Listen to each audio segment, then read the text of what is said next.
Hi, this is FlashCast by PDP, and you're listening to Phil DeBella, and today I want to talk about meditation. Yes, if you'd asked me this about 15 years ago, I would have said there is no way you'd get me to sit still enough to meditate. But can I tell you that the power of meditation has helped me over my journey? And, from founding DeBella Coffee right through to exiting and now being back running it along with doing other stuff, I can tell you that meditation has become one of my best friends. It's become one of my strongest tools. And I want to go through a few reasons of why and how I use meditation, but I also want to give you a few of the scientific health benefits of meditation applied in line with some of my examples.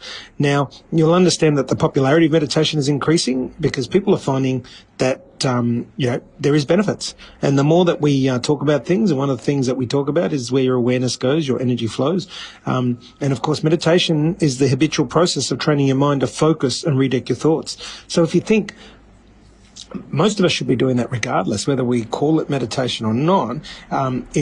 It's a process of training your mind to focus and redirect your thoughts. And the power of meditation, can I tell you, helped me battle anxiety.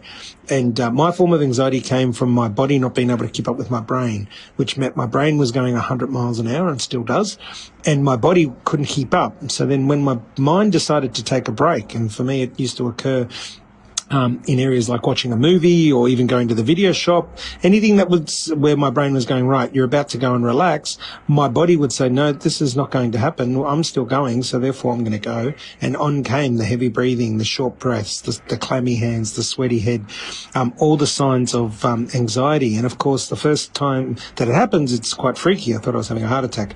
And from then on, I went and had every check you can imagine until we got to that beautiful anxiety word. And it simply was that my body was battling anxiety. So this is not a flashcast about anxiety, but however, how I used meditation to beat anxiety. And I still use meditation now to, of course, train my mind to focus and redirect my thoughts, which is all part of having that growth mindset. So you can see how all these things come into play. People that use the practice of meditation, develop other beneficial habits and feelings. They have positive moods, they have a positive outlook, self-discipline. They get healthy sleep. They've even used it, and Dr. Joe Dispenza, which is one of my wife's heroes, and she loves his work and follows him very closely. And I'll get her to do a flashcast on Dr. Joe Dispenza because she's right up to speed with it all. But it helps with pain tolerance. They've had people cure themselves from meditation. But let's go through a few of the clinical findings of meditation, and this comes from the guys at Healthline have provided some of this data. So, thank you, Healthline. And let me tell you some of the things. So they say number one is reduces stress. Stress is the number one thing and number one reason why people try meditation. Now, it doesn't always work with everybody, but it has found in a study of over 3,500 adults that it did reduce stress. And of course, it reduced stress in the minds of the people that did it, and by saying that it helped reduce the cortisol levels. So the actual finding was that obviously meditation reduces cortisol levels, and cortisol is that stress hormone that keeps pumping and keeps us awake, especially at night. Another thing that they found is it controls anxiety, of course, which I told you. Less stress translates to less anxiety. An 8-week study of mindfulness meditation helped the participants reduce their anxiety. It also helped reduce anxiety around food, phobias, social anxiety, paranoia thoughts, obsessive-compulsive behavior. So they've used meditation to solve these types of anxiety disorders. And, here they did a study of 2,466 participants who also showed that a variety of different meditation strategies reduced all types of anxiety levels.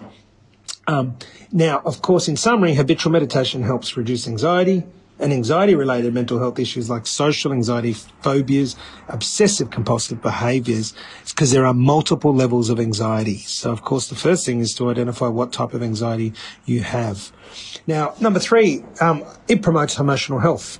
Now, of course, this is something that doesn't often get talked about. We talk about the health of our bodies, we talk about the health of our minds, but there's this emotional health where neuroscientists are now talking about the brain and the body are linked. So therefore, we need to make sure that we are healthy healthy mind, body, and soul. And now, for years, we've talked about mind, body, and soul, but we don't talk about the emotional health. We only talk about the mind health or the physical health. But the emotional health is something that is very, very important. You know, some forms of meditation are found to improve depression, because it creates a more positive outlook on life. So, and they found that a person who ongoingly meditates very frequently is able to maintain positive outlook and therefore keep depression at bay or eliminate depression over time. It enhances self-awareness. Now, obviously, the art of stopping reflecting is very powerful when it comes to self-awareness. This in itself enables us to look at ourselves and look within, to pause. And that's a word that I've used in the past that we don't use enough. It teaches us to pause, reflect, and then work out how we're going to get better.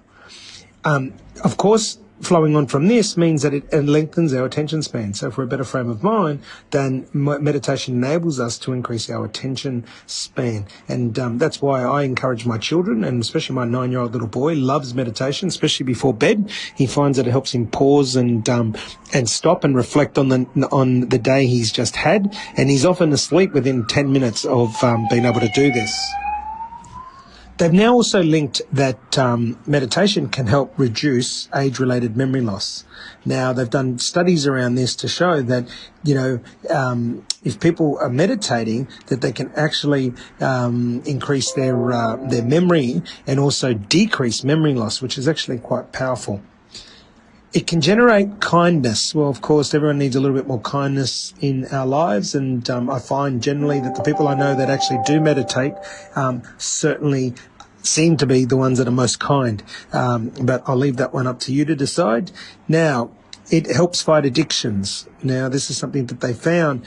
One study taught 19 recovering alcoholics to meditate, found that every single participant had been able to control their cravings or craving-related stress, which again shows a very, very, very powerful thing. They also did a study of 14. They did 14 studies around helping people control food cravings, and they found that the participants reduced their emotional and binge eating, which again is very, very powerful. 9, and this is what I use it a lot for, and my children, as I mentioned before, is improved sleep. I find that, I can, if I'm meditating, I'll be able to consciously meditate for the first 10 minutes, and then past that, I've passed out and fallen asleep. Of course, I'm stopping my mind, I'm reflecting, I'm helping clear my mind, and therefore I get a much better sleep. 10, it helps control pain. And that's the concept of breathing, of course. We know that the first thing we do when we think we're about to get in a pain situation, whether it's a needle in the arm or someone's about to punch us or about to have a crash, is we normally hold our breath. So the whole meditation and breathing helps us control pain.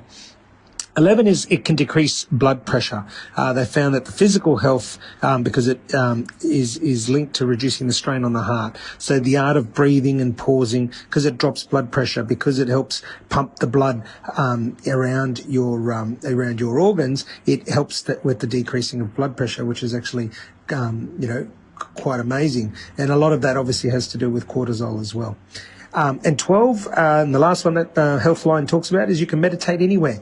The beauty of that is that you can meditate in your office. You can meditate, in the bath. You can meditate while you're lying down, when you're traveling. It's really up to you. The benefit of meditation is that it can actually become a best friend. And like I said to you before, I use it a lot as a friend. And it is something that at work, especially if it gets stressful, it's a good go-to to be able to turn off the lights, turn off everything and meditate, even if it's just 3 minutes, because that's something that studies have found, and I can concur with, that even 3-minute meditation has great ability to provide all these benefits that we just talked about. It doesn't need to be meditations for hours on end. The act of breathing, the act of pausing are all things that are going to help you. So today I wanted to share a little bit about my journey of meditation. I wanted to obviously back it up with some facts from Healthline, because I'm not an expert in this area. So I hope you've got a lot out of it. Give it a go. If you haven't tried it, give it a go.